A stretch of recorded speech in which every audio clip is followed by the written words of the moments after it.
Good afternoon, welcome to Fishing for Bees. This is my YouTube channel on swarm catching and beekeeping.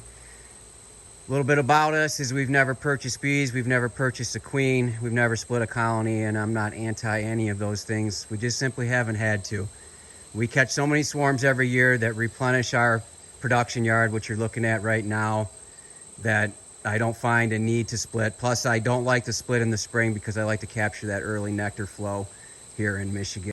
In the past, going in the spring, we've had so many colonies in our nuke yard that we've given away 10 frame colonies. If any of that interests you, please like and subscribe.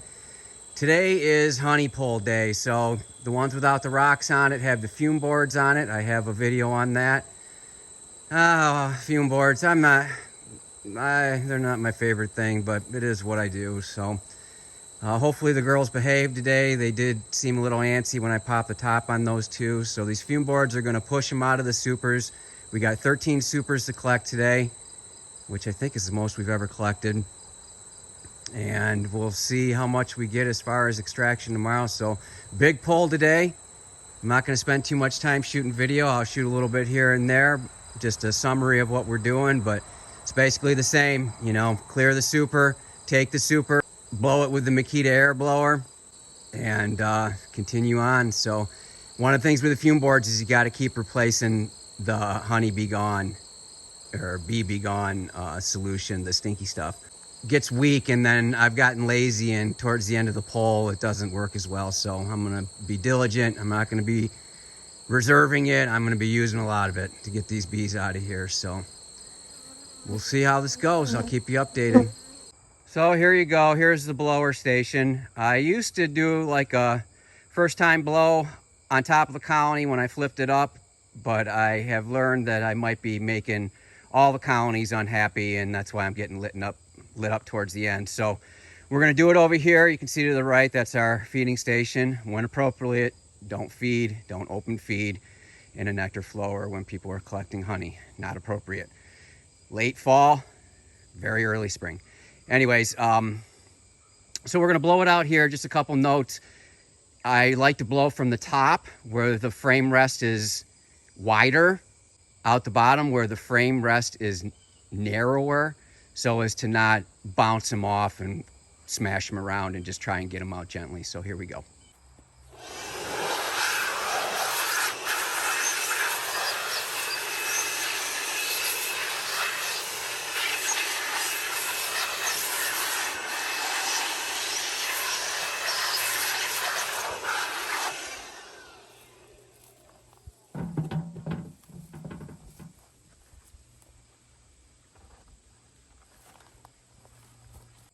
So just a side note here, when you're using these fume boards, that stuff stinks.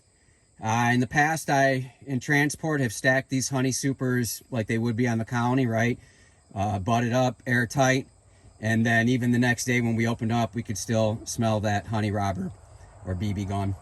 It will dissipate. It won't ruin your honey crop. It just was unpleasant. So we're going to start staggering them. I did this last year as well, just to kind of let some air happen.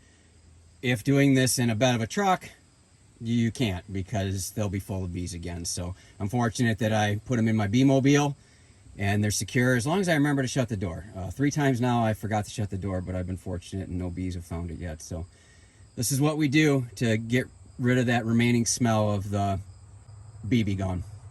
So a couple more pointers. I used to pull frames, check progress, make sure they're capped, do all that stuff. I don't do that anymore, and one of the reasons why is, you see this bridge comb? This is 9 frame spaced again. You've seen in my other video. So those are all glued in place. If I break that, they jostle in transit, they bounce around, they stick to each other, they rip the comb off, and they leak honey. Leaking honey in the bed of your truck, in your trailer, in your vehicle is not honey you can consume or sell to the public. So I don't want to lose any of it, so I'm not pulling frames anymore. Okay, so this has gone wonderfully well. So much better. Use more bee be gone. You can see that bottle sitting there on 4. I've had that since the beginning. I'm obviously not using enough. Also, fume boards. When you're not using them, like, you know, you're pulling supers off, you're doing things, don't flip them foam side facing up. felt side facing up. Bees' legs get stuck in it and they can't get out, and it pisses them off. Also, not blowing here at the colonies has been great. Always do your hottest colony, meaning your angriest colony, last. You can see that's why one is that way. They've always run hot. Great honey producers though. They got the most supers. And then also when you're done, when that last super is off, immediately get your cover back on. That helps to keep them from pouring out and causing a problem when you got to get everything back on, such as over here, right? They will quickly move on top. They'll be crushed. And it's just a complete mess. So that's the only one that has really been pushed. And we'll give you another update at the end.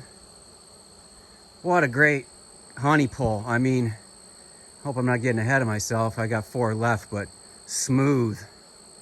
And I do it all myself. This goldenrod is on our property by the road. They're really working it, so that's good to see. They need to refill that brood nest as the brood emerges. Bottom 2 deeps in some of these colonies are a little lighter than I'd like. I was concerned that they weren't working the goldenrod, but boy, they're really here and going at it. So this is great, great, great, great, great to see. I believe I've heard that bees can get entangled in certain flowers and not be able to leave after foraging. And here's the second dead one I found. Still stuck to the goldenrod. I'll have to do some research on that. Very, very interesting. Another point, do not smoke bees out of your honey supers. That smell can permeate your honey and that won't leave like the honeybee or the BB gone, the robber. The smoke can stay in your honey. So do not smoke your honey supers to remove the bees. I have the smoker lit, always had the smoker lit. That was just to push these bees in. We got them in safely, got the lids on. Now I'm not gonna mess with them. Something else, you know, I need to treat. I wanna get Formic Pro on these girls. I don't do that in the same day. That's a good way to make everybody angry. So I'm just gonna wait. Temperature range next week is not good for Formic Pro, so I'll probably be doing some oxalic acid vaporization. Another thing about that smoker, burlap, that thing wasn't puffed until I shot this segment for about a half hour, and it's still lit. Burlap, pine needles, got a video on it. Check it out. So there you have it, 13 supers. Again, get those lids back on quick. That one in the middle, if I wouldn't have put the lid on as I was walking away with the honey super, they'd be all over the place. And crushing bees is killing bees is making bees mad. That one runs super, super hot. I've triggered that one before and there's no coming back once you trigger them. So just button things up as you go. Don't wait until the end to like close everybody up and get things the way you like it. So again, 13 supers, 9 frame space. If you've stuck around this long, I really appreciate it. Check the show notes to find out when we're gonna close this giveaway. So the giveaway is, how many gallons did we get from these 13 honey supers, 9 frame space? Bees are attacking the phone right now, so everybody's really, really happy. So again, 13 honey supers, just the straw, not the years, not anything else. 13 honey supers, 9 frame spaced. How many gallons did it yield? I will send you a free Hive Alive Fondant to help get your bees through the winter. So check the show notes, there'll be more details in there. That's your giveaway. Thanks for sticking around. Thanks for watching. Thanks for all your support. I hope your bees are well.